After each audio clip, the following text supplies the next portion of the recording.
and raised in St. Catharines as a young kid, running through this church, Sunday school and whatnot, none of it resonated with me. I started collecting artifacts when I was younger because to me, I loved the history, but it really didn't hit home for me, the importance of this church and Tubman and her connection, until I was in my late 20s. I understood it all, but it really did not, it wasn't a deep heart or deep felt feeling until then. It's like, oh my God. So all I can say is a lot of people don't appreciate their own backyard. They know it's there, they understand it, but they don't appreciate it. So now when it resonated with me and I understood it, that's why I back away from people when they first arrive and they have that feeling. Because the main thing they want to know is, where did Harriet Tubman sit? So you have to tell them in the original pews, and they're all upstairs now, or there's one right there. So some people will sit on each pew and just slide along them to say they sat where Tubman sat. Yeah. Wow. Yeah. That's amazing. But is it the original pulpit? This one. Oh, That's okay. the original one from 1855. Wow. This is the one from a 1955 restoration project. So they're 100 years apart, and the plaque above the piano commemorates the 1955, 1957 restoration project. So that's when all this oak paneling came in. So prior to that, it was all walnut timber, like the original pulpit, and you'll see the oak paneling where what do you call that? The banner where it says, "In God is our trust." Mm-hmm. So the original stencil is actually on the wall, but behind the oak paneling. So if we were to take down all this paneling, you're going to see the original pillars. Oh. You would see the original flooring underneath this. But again, that's a couple of $1 million. We don't have that money right now to do it. Right. But that's what we would like to do. But is that, I noticed downstairs there's like one exposed beam. Yes. That's probably from yes, yes, gotcha. Yes. Okay. Yes. Ah, wow. Okay. So, see, I probably should have done this interview first and then go film everything. Oh, no. No worries. Because I'm filming this and not filming that. So. Oh, no. Yeah, that's the original one. Okay. So I'm definitely going to refilm that. Oh, all right. Good to know. Okay. So let's see, where are we? This might be a crazy question. Oh, wait, no, this is not a crazy question. We're going to talk about the flag. Okay, so hanging on the chapel is the original Union Jack flag from the late 1800s. Can you explain the emotional weight of that flag for a freedom seeker who had just crossed the bridge? What did it mean for them to finally shake the lion's paw? So, freedom. I get it now, because you just talked about it. I get it, but yeah. So what it would mean for them is freedom. So when that's what that flag, the British flag, represented. Freedom to them. Yes, absolutely. See, just from the previous questions, now I get it. I get the answer. Yeah. But you started the interview by explaining that this was British land. Yes. So that completely explains the flag. Yes, British colony. 1000%. Yeah. Okay. All right. Wow. Amazing. And where's the lion's paw? So that's mythical. So Britain was called the Lion, right? So you know how they call the United States government Uncle Sam? Right. In Britain, it was, the name was John Bull for the British government. Yes. Right. Okay. I should have figured that out, actually. Oh. Okay, so the accounts of Tubman being a beautiful songstress. Yes. With a rustic alto voice. Yes. When the chapel is quiet today, can you still hear the echo of those hymns or feel the weight of those sleeping spells she used to have? I can only imagine it. But when you have people come in here and they're singing a cappella, just how the sound resonates throughout the church. But, I won't say I would give anything or everything, but I would love to be able to hear Tubman. But of course, no audio recording then, so it's not captured. But I can only imagine how it was when she was here. But bear in mind, when she was here, the people in their day-to-day lives, even though she was revered and a well-respected member of the community, politicians and law enforcement knew what she was doing. Mm-hmm. They understood her bravery. To them, it was just a regular day and a regular person. Yes. I love that. That's amazing. Okay. We're almost there. Okay. All right, so we talked about that. All right. So, So this is, we talked about this before the interview. So we're talking about the Victoria Lawn Cemetery. So so you've been doing grueling work at the cemetery. So take us back to the day when you finally heard the thud of the shovel hitting the stone and uncovered the grave of Harriet's niece, Amanda Stewart Gales Taylor. How did the sound change the way you see your mission? The sound of hitting that stone, oh man, that was a eureka moment because everybody thought she was buried without a stone. But what happened? The earth swallowed it. So it was sunken. And it's just a small stone. So all we had to do was get the restorator in there. So the guy who does cemetery restoration for the gravestones, so that he could lift it. So now it's visible again. But prior to that, it was just under the ground.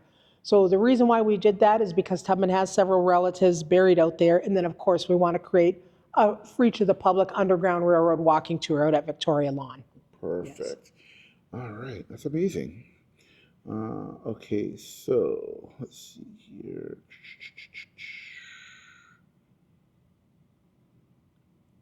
All right. Oh, three more questions. Wait, no, four more questions. Oh yeah. So you talked about the stone being swallowed because that was actually my next question. Because actually, like I was looking at some of the things that you wrote. Okay. So that's why, like, so yeah, stone being swallowed. You mentioned that. I can't believe all the amazing research you've done. Wow. Okay, so let's see here. So, because my next question, but you already answered. But next question is when you find the stone swallowed by the earth for a century, and you physically raise it back to the surface. When does that act represent the future of Niagara's identity? So I think you've kind of already explained that because you found it and then you made it visible. And now you're continuing to work on the rest of it. Yes, yes. Okay. Uh, you said there is nothing positive about slavery, and you refuse to turn this into the Yellow Brick Road story. Why is it so important to you that tourists confront the horror of what people were running from before they celebrate the freedom of Canada? Because we want a seat at the table. That has not been resolved yet. People still, dismiss it and they think black people should get over it. No, there were rules put in place by people who believe they were the master class or the master race, and that still affects us today. So if we go with what everybody wants us to do to make it more palatable and to make it softer, and so that for the most part, white people don't feel offended about what their monstrous ancestors did in the past, then what do we gain from that as black people? We gain nothing. Our ancestors didn't receive the 40 acres and a mule that was promised to them. And still to this day, we understand that the Jewish community has always been, for the lack of a better word, bastardized. People hate them. We've known that since biblical times. But for black people in the transatlantic slave trade, where do we sit? Are we number one or are we number two? Because they hate us just for the color of our skin. And it's like, this is ridiculous. So what's it going to take for us to, as a society, overcome that and for black people to be seen as equal? So that's my whole point about it. We have to have that discussion. People don't want to recognize how bad their ancestors were towards black people. But in order for us to heal as a civilization, worldwide, we have to have that discussion and what happened to black folks and how it affects us today. I never looked at it that way. I'm not even gonna lie. Well, slavery is the scab that won't heal. So that's why there's so much turmoil still. And race relations is the conversation nobody wants to have because white people benefited from it. Look at them. They have everything on this planet. And just listening to the numbers this year alone in 2026, I had no idea that they control 80% of the planet financially. Financially, and they're at the bottom 20% of people on the planet. How is that possible? Yeah. And I that resonates with me from the perspective of, because I never looked at it that way. I'm actually even guilty of feeling that way sometimes. Like, can we just move on? Like, you know what I mean? But you're right, and that's why I'm glad that you brought that up, because yeah, it's everyone just wants to, like, hey, you're free now. Hey, Yeah, let's throw, pop some champagne and yeah, yeah, let's move on. yeah. But there's scars there Oh, that travel 100%. generations. I mean, all you need to do is talk with the indigenous people, right? Hundred percent. And I'm friends with a lot of them, and Yes. that pain is still there. Like, we're talking 7 generations of the past, and 7 generations into the future. There's trauma going through that. Yes. So it's Yes. the same for the Black people. So you're Yes. absolutely right. Yes. Yes. So, like, I never ever looked at it that way. What is the benefits to us? You get to be arrested first. You get to be accused first. What's the benefit to us? There's no benefit, because who still controls? It's not equal. It's not a level playing field. Yeah. So that is what the problem is. We get that white people living today are not responsible for enslavement, but they benefit from what their ancestors achieved. We don't benefit from any of that. Yeah. I never looked at it that way. Wow. Life-changing stuff here. Take her tours. But Man. with the tours, no, we make certain that nobody walks away feeling guilt and shame, because we discuss that. That's part of our disclaimer. So all we're talking about is historical accuracies, right? Some people have to connect the dots and figure out how it affects people today. But with most of it, we try to just focus on the historic past, and we do our best to try to keep politics out of it, but sometimes that doesn't work. Yeah. So what does your disclaimer look like? Just telling people we're talking about the historic past. So no, we don't want anybody to walk away with shame, fear, or guilt, because we've had white men as well as Black men get up and walk right out the door. Yeah. Okay. Fair. No, I just wanted to just put that out here too. Well, because it's such a hard topic. It Black is. people don't want to hear it, and white people don't want to hear it for the most part. Yeah. Because where do you celebrate? It's sad. So the reason why I say it's not the yellow brick road is you have a lot of Black sites, Underground Railroad sites, or Black history museums. You even have white ones that they don't want to talk about slavery in a negative manner, or they don't want to talk about the Underground Railroad in a negative manner. They say that they only want to keep it positive. And you have a lot of tour operators who say, let's just keep it positive. You tell me how you do that. You tell me how you do that without saying that, Harriet Jacob, for example, when she escaped from enslavement, the reason why she did is because she didn't want to be constantly sexually assaulted by white men. Right. How do you make that positive? You just don't tell her story? So now we're eliminating Harriet Jacobs? Tubman, for example, how do we tell this story? Why were people running away from enslavement? Do we say they were running away because they no longer wanted to stay in the big house kitchen making masters food? No, they were tired of the abuse of being whipped and beat. I mean, if it was all good, they would have stayed. So how do you tell that story? Exactly. And that's the reason why I started this episode talking about the 1850s Slave Act. Yeah. And that's why I started. That's why I wanted you to describe what it was like. Yes. Unfiltered. Yes. Because that's why I wanted to make sure that we tell what it was like to go from there to here and all those pieces, because that's part of the story and it's not pretty. Yeah. And so I agree with you. So the thing for Black and white people, and I agree with you 100%, is both sides have to reckon with what happened. So you have Black folks who don't want to, discuss that their ancestors were enslaved, because to them, it seems like their ancestors were weak. Like, there's a famous celebrity, and we know what he said: after 400 years, you made it a choice if you were still enslaved after generations. I don't think so. And then for white folks, they don't want to acknowledge that their ancestors were monstrous. Yeah. It's a very tricky thing.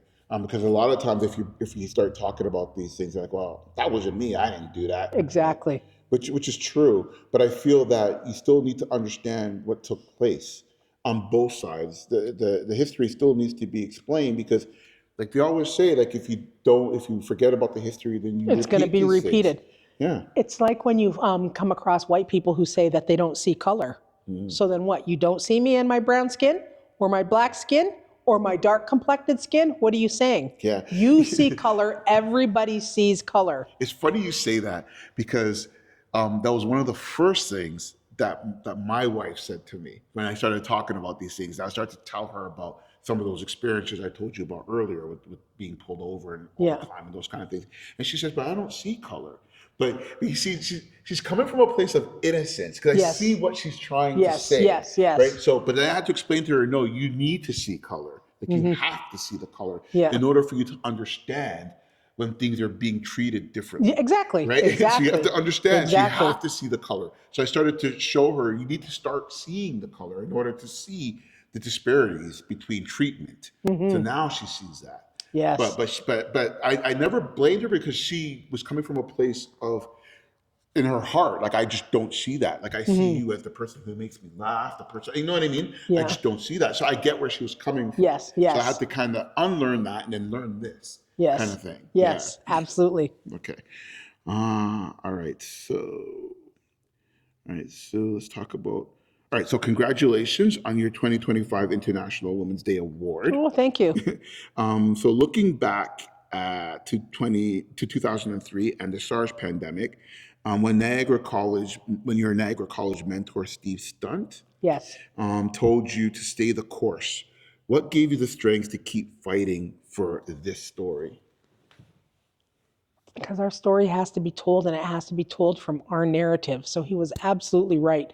Like SARS impacted a lot. There was no tourism, and most places that were tourist attractions, because nobody was coming, some of them had to shut down or close temporarily and then fight to find funding or something to redevelop. So my case for as a tour operator, I didn't have any tours. So it's like, what am I going to do? And how long is SARS going to continue? Because we didn't know at that time. So Steve Stunt said, just let it pass and just keep going. Do not stop, because it's important to have and to showcase Black history in Niagara. So he understood that, and I'm grateful that he said that to me, because I probably would have closed down. I'm not kidding. But I guess that then prepared you for the pandemic that came later. Absolutely. Because like, geez, this is like again. Absolutely. All So right, I guess I'm just gonna press on then. yeah, getting hit with it twice, SARS, and then COVID-19. Wow. Yeah. Wow. Okay. No, that's awesome. Okay, so let's see here. We are. I think this is the last question. Yes. Okay. So when a student walks out of this chapel, what is the one thing you want them to understand about their own value to the history of this nation? Um, and then there's something. I have a note here that says, "Ask about the 2021 vandalism of the Tubman bust." Oh, And yes. the resilience. Yes. So I guess those are two questions. Yes. So how do I want students to feel? Yeah. So it's my hope that students will recognize that the topics are hard to discuss, race as well as slavery, but I hope that they walk away thinking that, how can they make it better for us? How can we challenge these questions and make it easier for society to have the conversation and then help us heal and move on, so that we have a better future for everybody instead of all this turmoil and upheaval, because it's chaotic and everybody's fighting. When is that going to come to an end? Well, it's not going to come to an end until we have that conversation. And hopefully the students that come through here, they'll gain the courage to have that conversation. With regards to the bus that was out in our courtyard, so a homeless individual who was a drug addict, and a heavy drug addict, one night decided that he was going to have a seat in our courtyard, and he was raging, so who knows what drugs he was on, but he was having a full-out conversation with Harriet Tubman. So it was a cement bust of Tubman. So you could see him on the video going towards the statue and then moving away. And then, because the spine of the statue, so the seal was already broke from a month earlier, I'm going to say it was two males, but were they drug addicts? Something was wrong, or they were just trying to vandalize it. So they were trying to, you could see them on the video camera as well. So they kept turning it until they broke the spine, the seal, and then they were trying to lift it, but it was way too heavy for them to lift it, just to topple it. So a month later, this guy comes along, the drug addict. He's having a full conversation. So then you could see him punching the statue, and then he just backs away and then just ran towards it, knocked it right over, and smashed her face. So he smashed her nose off. But thank God for a community member who we asked to put up a GoFundMe, and she did. Within 7 days, we raised enough money to get a bronze statue. But we also had to put in the fencing as well to stop people from loitering in the area. And that is because we didn't want the statue damaged. We didn't want our property damaged or vandalized any further. But the main thing was we're sick and tired of cleaning up the daily garbage. Yeah, I could only imagine. Oh, yeah, yeah. Well, they were using it as toilet facilities as well. So when you have to start cleaning that up, it's a no-go. So let's put up the fences and stop people from even coming on the property, which is sad because it was great when it was open because tourists could just walk around, take pictures, and they would be able to, pose with the bust and have their photograph and read the additional plaques. But now they can't do that. So yeah, because I got here a little bit earlier, so I knew that was there, so I wanted to go take pictures of it. I'll open the gate for you. Of course, it was locked. Yeah. But that makes sense. It's unfortunate that stuff happens. All right, so last thing, I just wanted you to tell us about your tour. So how can people find you? What's your tour about? And I want everyone to come and do this tour. Excellent. So in addition to me being a member of the Salem Chapel and a trustee and their resident historian, I'm also the owner and operator of Tubman Tours Canada, and that's a regional tour. So we start off here at the Salem Chapel. We go through Niagara-on-the-Lake, Queenston, and Niagara Falls. But this is where I highlight local Black history and, inform people about what it was like here in Niagara between 1760 all the way up to present day. But the primary focus, of course, is the Underground Railroad and those who were escaping because of the 1850 Fugitive Slave Law. Wow, beautiful. Awesome. Oh, thank you. Well, thank you. Make sure you check out one of her tours, but I'll leave links and everything in the description below. Oh, thank you. Thank you so much, Michelle. Oh, you're welcome. Thank you. Let's just bump knuckles. Thank you, Christopher. Awesome. Greatly appreciated. Yeah.